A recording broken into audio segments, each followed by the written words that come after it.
Ruang terbuka publik Waini itu dipenuhi sampah plastik. Pengunjung tak sadar kebersihan. Kawasan ruang terbuka publik atau RTP Pantai Wainitu, Kecamatan Nusanewe, Kota Ambon tampak kotor. Pantauan tribunambon.com sekitar pukul 23 waktu Indonesia Timur di lokasi terlihat banyak sampah plastik berserakan pada Jumat 8 Desember 2023 kemarin. Sampah-sampah tersebut merupakan sisa bungkus makanan dan minuman yang dibawa pengunjung, seperti bekas bungkusan rokok, air mineral, dan plastik-plastik bungkusan jajanan. Padahal terdapat belasan tempat sampah yang sudah tersedia di sekitar lokasi.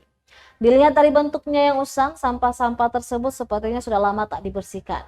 Salah seorang pengunjung, Anes, mengaku prihatin melihat kondisi tersebut.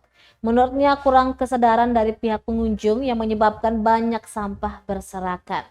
Sehingga dia berharap ada perhatian dan kerjasama baik oleh pemerintah Kota Ambon dan warga sekitar untuk memelihara kebersihan dan keasrian kawasan pesisir pantai itu.